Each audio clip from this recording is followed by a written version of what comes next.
Well, technology, when utilized in an efficient system, multiplies its efficiency. But if it is utilized in an inefficient system, it decreases or divides. And I believe the shift is how we utilize technology and move from efficiency to effectiveness in almost all spaces, which includes infrastructure, it includes teachers, it includes students, and it also includes what the industry claims that education has become industry. It also includes profits as well. So, time today has probably been the key driving factor in terms of the last mile, that's the last word, which is called economics, in terms of production of engineers or intellects, or in terms of production of goods. So at Marwadi Education Foundation, we have tried to utilize technology so that we can bring in a shift from efficiency towards effectiveness. This is one part. There are a few things which I have been a part of this forum today, and I have realized some few things which I would like to share maybe within a couple of minutes. The primary difference that exists between the Eastern and the Western thoughts and cultures is based on the fact that in India, it goes like this. And it's better, I tell it in Hindi because it's most better understood in this way.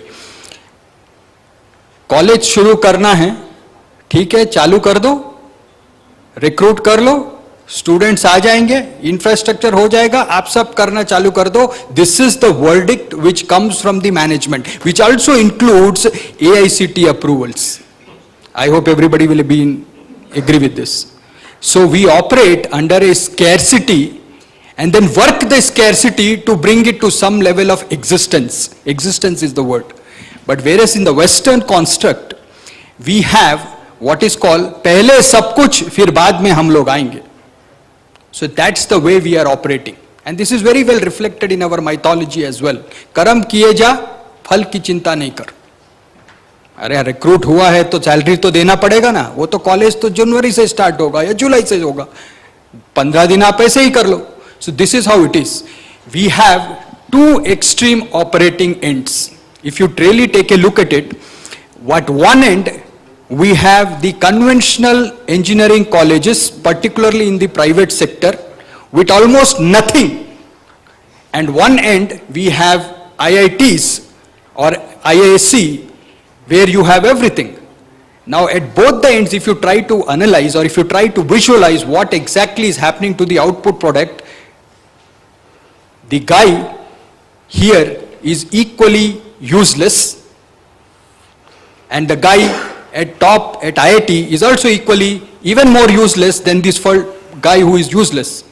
So he is more useless. Why? Because he never goes to serve the industry. He goes away somewhere else. And if you look at data, it's very alarming, particularly the IITs. The education, what is received for those students is never utilized for this country. There is only 2% of engineers in Indian Space Research Organization who are from IITs. It was those second and third class engineers which put the satellite on top. And this is a fact. So you can see how these spaces are operated. This is one part. The second part is, we never talked about brain drain. Let us not worry about it. Every one of us know. Now this is not the kind of brain drain which I am talking about, but it's all about our own economy, how these people are contributing. The second is, as far as the Indian context is concerned, and if we have to realize and experience the kind of lifestyles which US or UK is having, we will consume more than one earth. Please, let us be honest about it, if we are going to live that kind of lifestyle. So therefore, there is one factor which is coming up, which is called as prudence and wisdom. So I'll not elaborate much on that, but let us focus. In India, we need to produce three kinds of workforce. One is the conventional workforce, which will participate in the industry. The second one is the research force, more or less called the elite force, which will bring in innovations and other kinds of visions. And the third one is the service force. Now please, if you look at it, that means I am talking about a university or an institution which will produce three kind of actors who will participate, who will engage in order to bring economic growth and development of this wonderful country. And they are, you must produce problem solvers, problem identifiers or spotters, and problem brokers. These are the three kinds of output we should produce under these kind of three workforces which I have been talking about.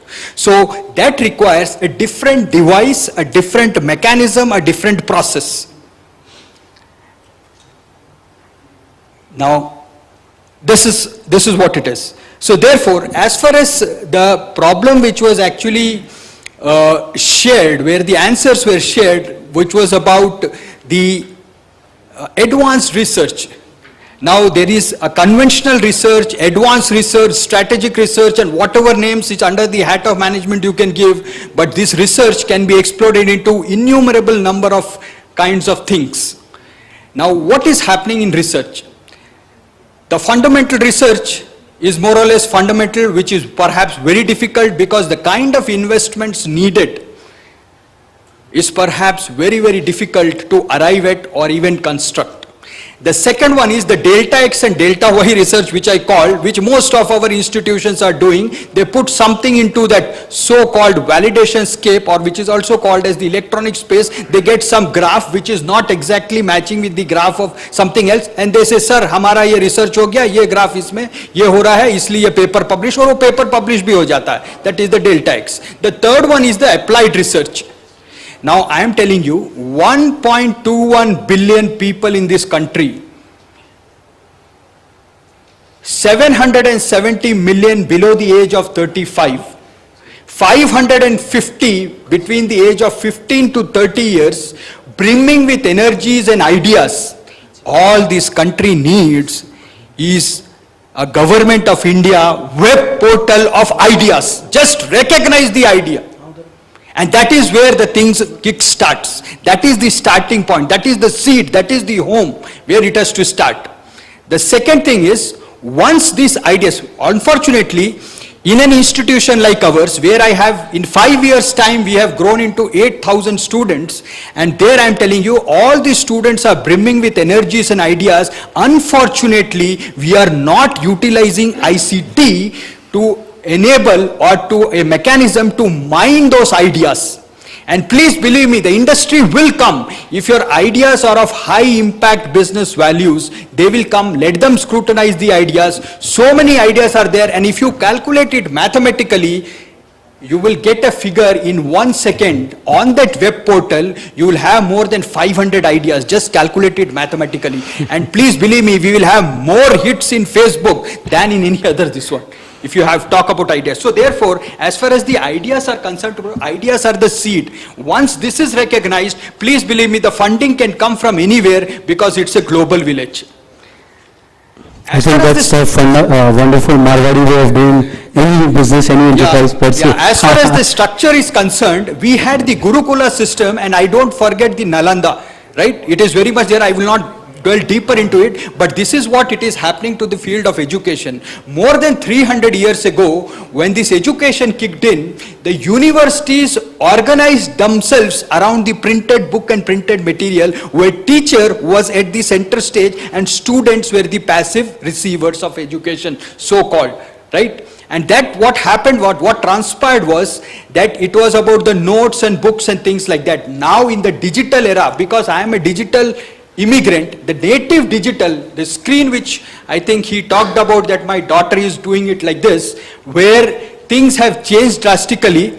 And what is happening is that there is a paradigm shift, and that shift is that we had the Gurukulas, which was something like the triangle. We had the Kuladhipati, who was the Raja, and the Kulpati, who was the Guru there with the saffron robes.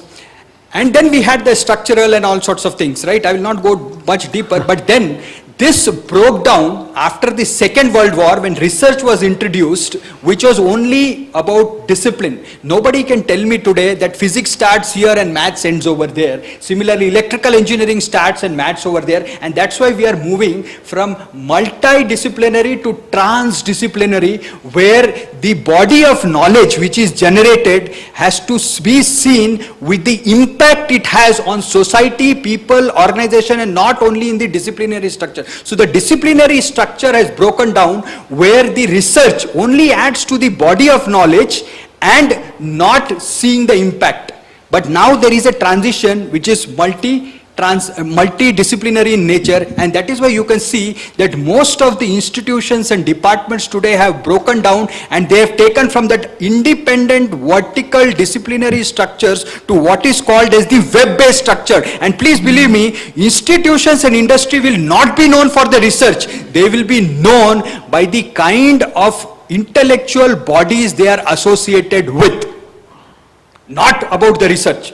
Because the research, the impact of the research will primarily be decided not by the institution, not by the relevant discipline, but the impact it has, its effects on society, people, species, and other organizations. This is what, and it can come from anywhere, and the funds can come from anywhere, and the impact is universal.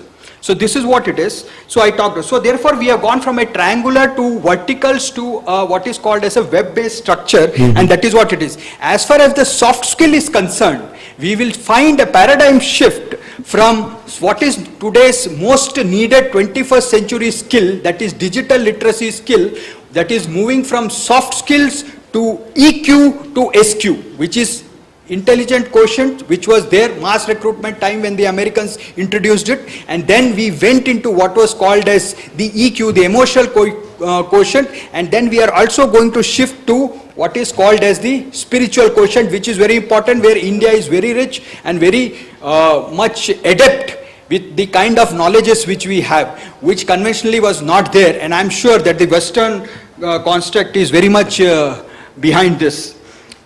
So this was about the SQ. Now let me tell you, the confusion about the field of education is primarily not because education is to be done in a particular way. Please, process, techniques and everything is fine. You can leave the administration to what you call as campus preparedness program, absolutely okay. But as far as education is concerned, please remember, education is not an exact science. What you can emerge or what can come out in the western region of this country will be very much different than what it can come out from the northern region of the country, and so on and so forth. So therefore, every institution in itself will have its own ways and means of doing it. So therefore, the wisdom comes from this fact that,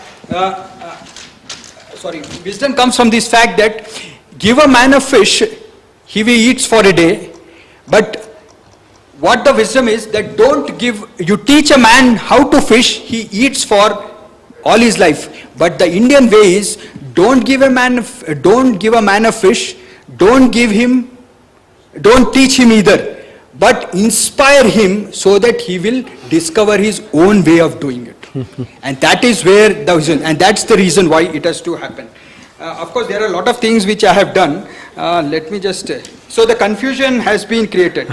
So, now the problem with the educational institution and the industry is, you compare the assistant or associate professor equivalence of of an educational institution and that with his equivalents or counterpart in the industry, you will discover there is not subtle difference, there are major differences in way of thinking, in way of doing things. So is that for the student who goes to IIT. My construct is, in the 21st century, if you look at the students who go into IIT, you can classify into three categories. There were three entities which were responsible.